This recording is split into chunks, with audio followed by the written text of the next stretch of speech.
But since Oh, and then you had to like do it one by one. So, for example, first the kick, then the snare, and then the hi hat. You could do it simultaneously, and right. during those days, I would think, wow, can you imagine? What if everything was in the computer, like the strings, the piano? I was like thinking about it during that time. What if everything was in the computer? That makes it so much easier. Wow. And now, It's so easy. it is so easy. And, you guys are, um, I mean, I guess just the time, so obviously, but I had to spend like for an entire song, maybe 2 to 3 days in the studio just for one song. Wow. Because, I mean, depends if you wanted to, like even EQing a drum kit took Mm. so many hours. Wow. Yeah, I it's heard like about the I heard about the vocal production too back in the days when you used to have to cut, like it was like almost like a movie reel, yeah, and then you would and then the way you would edit it is you cut it. right. You That's cut it insane this. to You me. cut it this way. That's It's like a insane. yeah. You splice it. That's what we used to call it. Splice it. Yeah, Splice is something completely different today, but that's right. crazy because that tells me that there was no pitch correction, there was No. no rhythm tuning. Oh, buddy, no, no. We didn't even Yeah, know what that meant. yeah. So um, so we had to do all of that, and when we would bring, like when we would go on the TV stations, we would Mm, bring what we called an open reel. mm. That's like a huge tape, and then Oh, we'd give that to the spinner, and then they'd play it, and that's how we'd sing. We'd sing on our playback. oh, it's interesting. So you'd bring your U-matic. Oh, sorry, not U-matic. You'd bring your open reels, and then we had when it slowly transferred to digital. I don't know if you remember if you've ever heard of DAT. I haven't. Okay, DAT. DATs are it's called digital audio tape, Mm. and those are the first. I mean, I guess before the CDs came, Oh, was that the cassette? it the cassettes were analog. It's like a Uh, cassette. It's like a cassette, but it's digital. interesting. So those were the ones that we brought to the studio because then the sound was better and all of that. All right. And then when we'd go around radio stations, we'd bring our singles, which were 45s. You know the 45s. Are they There's smaller? a yeah. Those are the smaller records, and that's what we'd bring, and then we'd give it to the DJ, and they said, "Could you just play the song?" That's what we Oh, used to do. And that's unlike nowadays. You can send your song through email. yeah. It's a Dropbox. Yeah, It's but a WE file.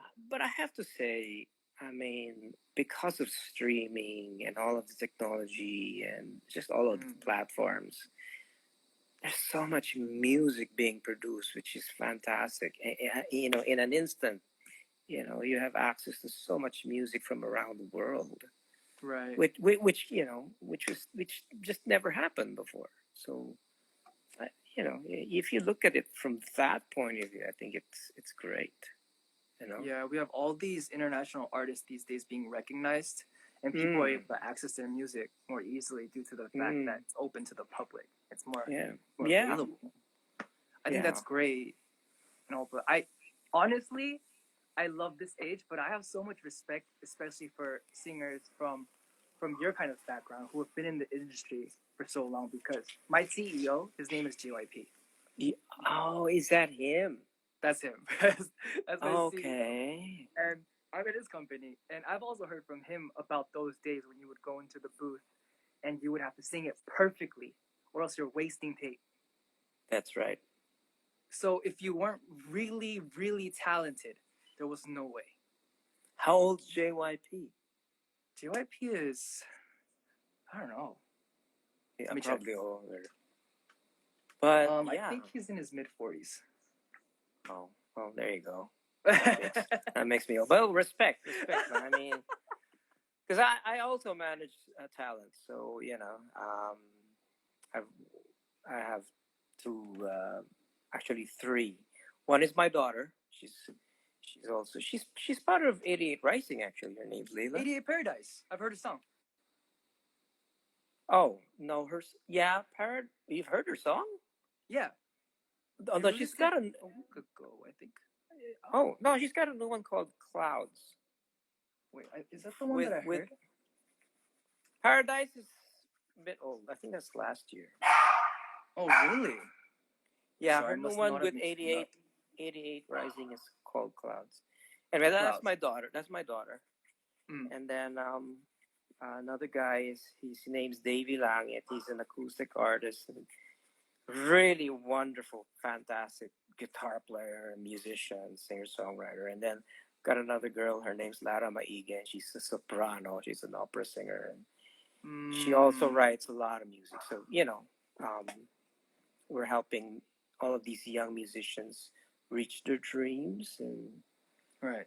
Yeah, so I guess in a way I'm like your JYP, but of course your JYP has done a lot of good things for you guys, and that's great. So who else is with JYP? We have artists. We have Twice.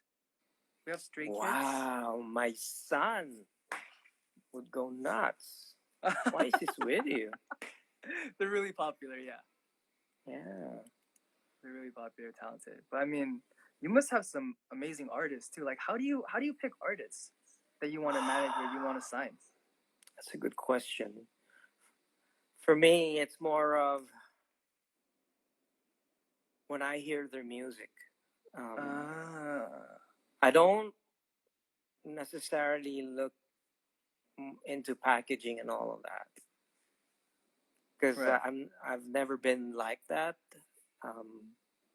I get more intrigued by what people write, and what's behind their brains and in their hearts.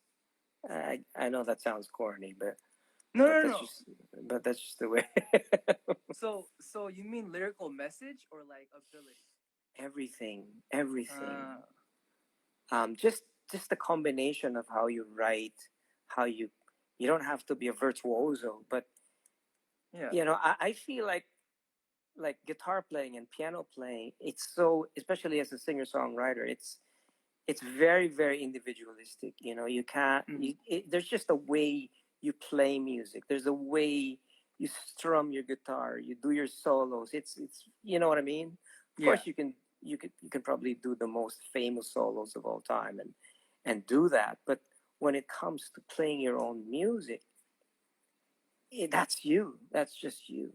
And no one's going to say, no, you're not playing that right. You can't say that because that's you. That was part of you, which you've harnessed through the years. And, that's why I don't know if you've experienced this when someone else plays your music, it just feels different for you.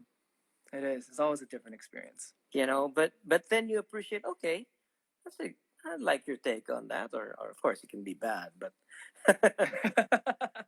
but I also appreciate like what some people do with my music, and at the same time, I guess how we will also interpret other people's music. Right. That's just your own take. That's just how you feel about it. So, do you like sports? I do love sports. Really? What do you play? What do you watch? I play badminton. Wow. And I've played a little bit of basketball. I'm not good though. But I used to like watching basketball a lot, and then I moved to Korea, and then nobody really watches basketball here. Okay, since I've been stalking you, I know you're from Culver City. I'm from Cerritos. Oh, Cerritos. Who's you got to see though. You got to see that. All right. Who's from Culver? So you're from California. SoCal. Yeah, you're from LA. So you must be with the Lakers. Oh no! Don't tell me you're with the Clippers. uh, No, I don't know if I want to say. I think my hometown's gonna hate me. that's all My right. favorite player growing up was Ray Allen. Well, there's nothing wrong with that. So I was a Celtics fan for a while. No, I understand that. Yeah, And you I remember was when the too. Celtics were in the finals? That's right. The That was Lakers that was the lost. yeah, that was a bad time for me. I mean, I couldn't be open No, about my right, support. right. Yeah, Yeah, but I can I support understand the Lakers that. now because of well, I did when Lonzo Ball was still in the Lakers. Yeah, he. Yeah, but the thing is, they had to trade. You know, Lonzo and Brandon Ingram and Yeah, they I can't traded the whole remember. team, right? Yeah, for AD. Um, I think it kind of worked out for them. Yeah, it definitely worked out for both sides. Plus, the Pelicans got they got Zion too, Zion. so